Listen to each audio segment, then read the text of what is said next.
जोहार, आप लोगों का स्वागत है सक्सेस लेटर क्लासेस में। हम लोग आज अपना जो सवाल जवाब का सिलसिला है कक्षपाल के एग्जाम को पॉइंट ऑफ व्यू में रखते हुए हम लोग जो अपना सवाल जवाब के एमसीक्यू का जो क्रम चलाए हैं वो क्रम में आज हम लोगों का अगला सवाल जवाब का ये है सिलसिला। इसको देखते हैं। पहला सवाल है, स्रोत के आधार पर हमने धरती के कौन तरह का शब्द रूप मानी लो। स्रोत के आधार पे स्रोत के आधार पे हम लोग धरती को, पृथ्वी को किस प्रकार के शब्द रूप में रखते हैं। धरती को देशज, तद्भव, तत्सम या विदेशज। तो सही उत्तर क्या होगा? तो धरती को हम लोग तद्भव शब्द रूप में रखते हैं, तद्भव। अब हम लोग आते हैं दूसरे सवाल पे।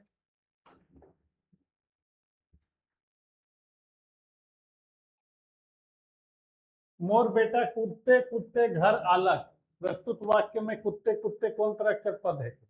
मोर बेटा कुत्ते कुत्ते घर आलक, मेरा बेटा कुत्ते कुत्ते कहाँ आया? घर आया। ये जो प्रस्तुत वाक्य है इसमें कुत्ते कुत्ते किस तरह का पद है? ये क्रिया विशेषण है, क्रिया है, विशेषण है या देवल कोनो नहीं। तो सही उत्तर क्या होगा कि मेरा बेटा कूदते कूदते मतलब देखते देखते कूदते कूदते घर आया। ये जो कुत्ते कुत्ते वर्ड है ये क्या है, किस तरह का पद है? तो सही उत्तर होगा ये क्रिया विशेषण का उदाहरण, क्रिया विशेषण, ऑप्शन ए।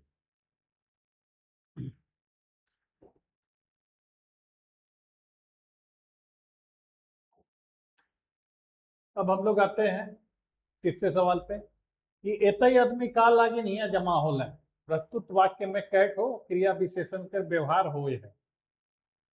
तो एतई आदमी का लागे यहाँ जमा होल है, इतना आदमी किस लिए यहाँ पे जमा हुआ? प्रस्तुत वाक्य में कैट हो क्रिया विशेषण कर व्यवहार हुए है। तो सही उत्तर क्या है? दुईठो क्रिया विशेषण कर व्यवहार हुए है। सही उत्तर है दुईठो।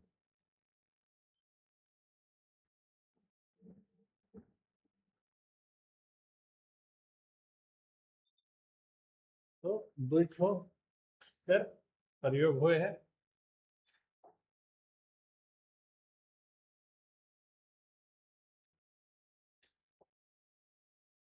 मोर आबा वकील से सुन बुझ के आलक, तैयो मुकदमा में लाभ नहीं होलक। प्रस्तुत वाक्य में रंजक क्रिया कौन है? क्या मेरे पिता वकील से, अधिवक्ता से सुन बुझ के आए, तब भी मुकदमा में कुछ उनको लाभ नहीं हो पाया। प्रस्तुत वाक्य में रंजक क्रिया कौन है? के सुन बुझ होलक या सुन बुझ। तो सही उत्तर क्या होगा कि सुन बुझ। या रंजक क्रिया का उदाहरण कौन है? तो सुन बुझ जो ऑप्शन है डी से है रंजक क्रिया।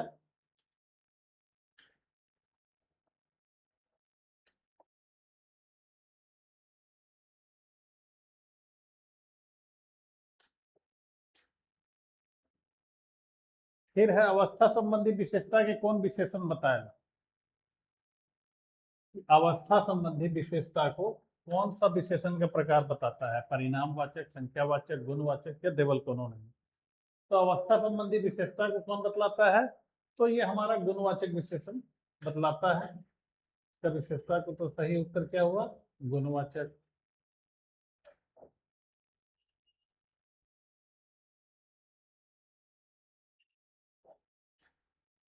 फिर है कि हेठे शब्द समूह मन में कौन समूह खाली विशेषण शब्द मनक थे? मतलब नीचे दिया गया जो शब्द समूह है इसमें कौन सा शब्द समूह केवल विशेषण का जो है से भरा हुआ है, केवल विशेषण ही उसमें है। तो झुरमुट, रंगल, गच्छल, बेसगर, बेसगर, जुगल, चटगर। सही उत्तर का हो? जुगल, चटगर, जबरैया, लोरगर। सही उत्तर डी। विशेषण, केवल विशेषण ये शब्द कौन कौन है? तो जुगल है, चटगर है, जबरैया है, लोरगर है।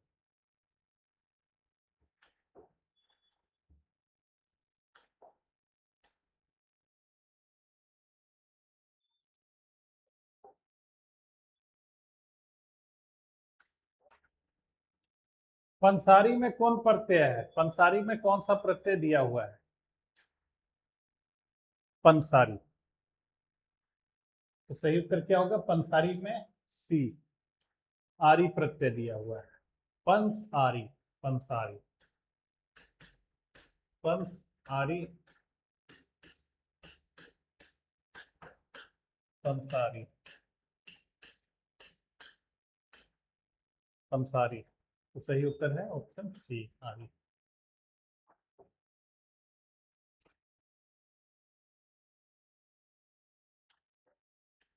मैडम मिस हनीमून का लेखक है क्या?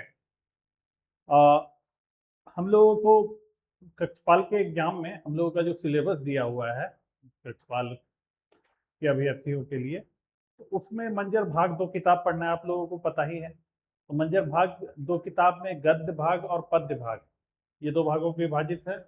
तो गद्य भाग में एक कहानी है जिसका नाम है मैडम मिस हनीमून। तो उसके लेखक कौन है, यहाँ पे ये पूछा जा रहा है सवाल कि उसके लेखक कौन है। तो सही उत्तर क्या होगा? सहनी उपेंद्र पाल नहन। सहनी उपेंद्र पाल नहन जो है वो मैडम मिस हनीमून कहानी के लेखक हुए, सहनी उपेंद्र पाल नहन।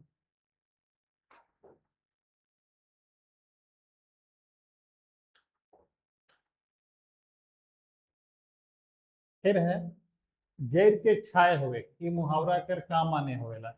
जल के छाए होना, इस मुहावरे का क्या मतलब होता है? डाक करे, लालच करे, उपेक्षा करे, हताश या निराश करे। तो जैर के छाए हुए मतलब जल के एकदम राख हो जाना। सही उत्तर क्या है? डाक करे, ईर्ष्या करे, डाक करे, जैर के छाए हुए।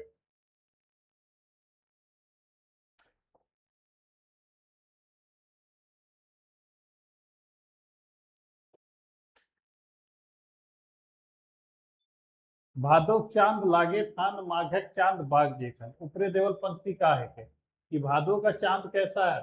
तो थान के जैसा लगता है, फंदा के जैसा लगता है। और माघ महीना का चांद कैसा लगता है? वो बाग के जैसा लगता है।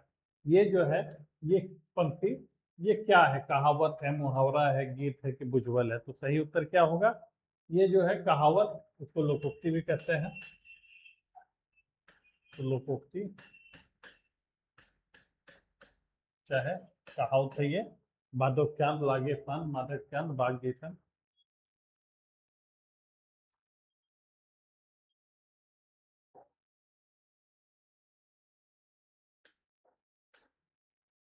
मंजर भाग 2 किताब में कै ठो निबंध देला है? मंजर भाग 2 किताब में कितना निबंध दिया हुआ है, ये पूछा जा रहा है। तो मंजर भाग 2 किताब में 7 ठो निबंध दिया गया है।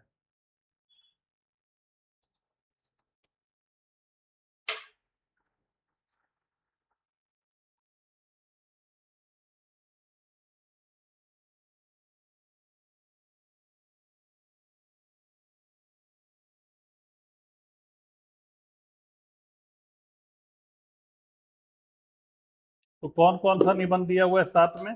तो महात्मा गांधी, महात्मा गांधी, नागपुरी कवि धनीराम बख्शी। उसके बाद आपको हो जाएगा सांझ, मरु तो कुछ करके, 4 हो गया।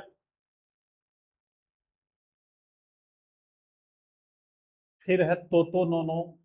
उसके बाद राम रेखा धाम और आंजन धाम। ये कुल मिला के कितने निबंध हुए? 7। तो सही उत्तर हुआ 7।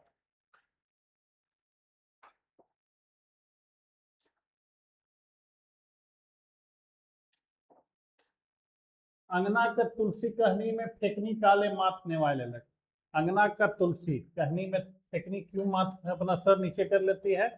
बाबा कर गोइट सुन के, माया कर गोइट सुन के, बहिन कर गोइट सुन के, या आयो कर गोइट सुन के। तो अंगना कर तुलसी कहनी में फेकनी जो है वो अपनी बहन का बात सुन के, उसकी उसका गोइट सुन के जो है अपना सर को नीचे कर लेती है, माथा को नेवाल लेती है।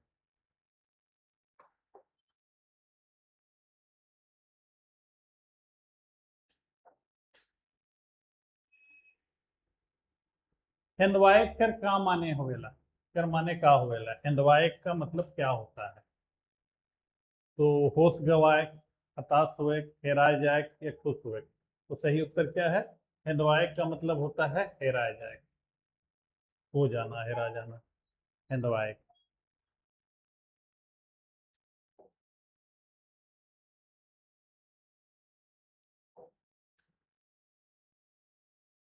फिर है कि भूतकाल कै किसिम कर होवेला। भूतकाल कै किसिम कर होवेला, यहाँ पे भूतकाल का भेद पूछा जा रहा है। अगर काल का भेद पूछेगा तो हम लोग जानते हैं काल तीन प्रकार का होता है, भूतकाल, वर्तमान काल और भविष्यत काल। तो यहाँ पे भूतकाल का पूछा जा रहा है, तो नागपुरी में भूतकाल के जो हैं वो 6 उपभेद होते हैं, 6।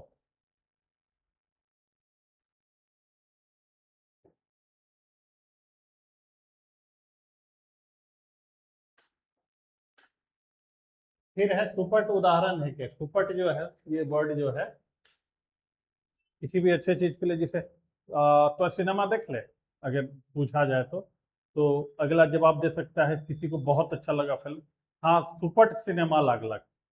तो सुपट वर्ड जो है, सुपट उदाहरण है किसका?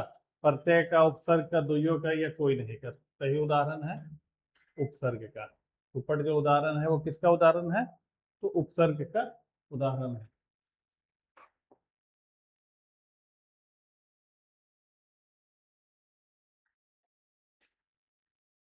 कौन लोक कथा में आदमी या समाज का इतिहास भेटाएला? लोक कथा के किस प्रकार में आदमी या समाज का इतिहास मिलता है? सृष्टि कथा, लीजेंड, मीथ की परी कथा?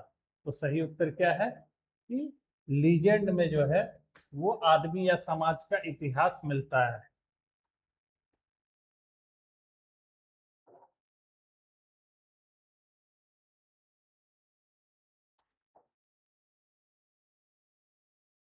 एक टोकी फूल आना, ये वाक्य में टोकी कौन महिका कर संज्ञा है के? एक टोकी मतलब एक टोकरी फुल लाओ, एक टोकरी फुल लाओ, ये किस प्रकार का संज्ञा है? सवाल क्या पूछ रहा है कि एक टोकरी फुल लाओ ये किस प्रकार का संज्ञा है?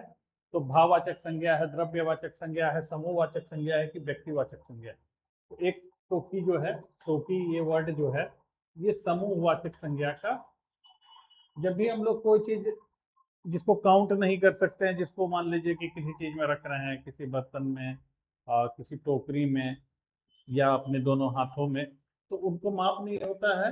और मान लीजिए कि पहले गांव देहात में, पहले जब पैसे का इतना प्रचलन नहीं था, तो वस्तु विनिमय चलता था। अगर आपसे कुछ सामान लिया गया तो उतना का आपको अनाज दे दिया जाता था। तो ये सब जो चीजें हैं, जितना समूह वाली चीजें हैं, जिनको काउंट न किया जा सके, उन सबों को समूहवाचक संज्ञा में रखा जाता है।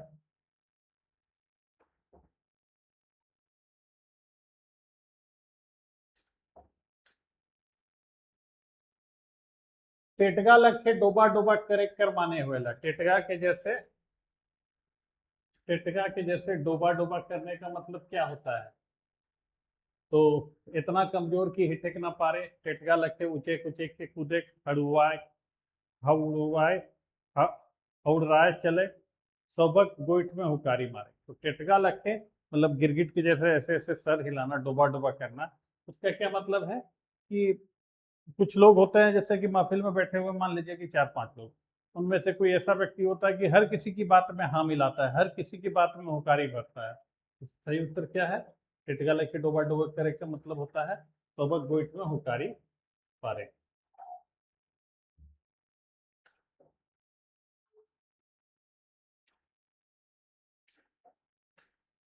नागपुरी भाषा नाव कर व्याकरण व्याकरण किताब कौन विद्वान का शोध कर एगो भाग है के? नागपुरी भाषा नाम का जो व्याकरण किताब है, नागपुरी भाषा नाम का जो व्याकरण किताब है, ये किस विद्वान के शोध का एक भाग है?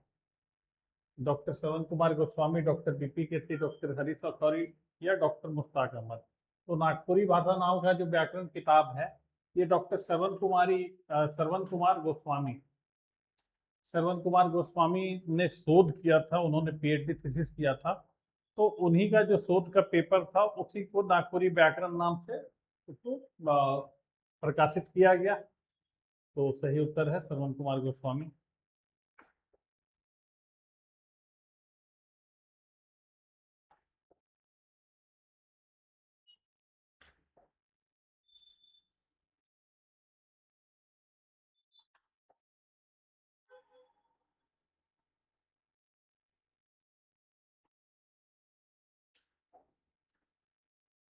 फिर है कि पूर्णा नागपुरी कवि मनक रचना में कौन संप्रदाय कर बेसी छाप मिलेला, कि नागपुरी के जो प्राचीन कवि हैं उनकी रचनाओं में किस संप्रदाय का, किस मत का ज्यादा आपको प्रभाव दिखाई देता है, यही सवाल पूछा जा रहा है। तो सही उत्तर क्या है? चैतन्य संप्रदाय। चैतन्य संप्रदाय का सर्वाधिक प्रभाव पूर्णा नागपुरी कवियों के रचनाओं में देखने को मिलता है। तो ये हमारा आज का क्लास रहा। अब हम लोग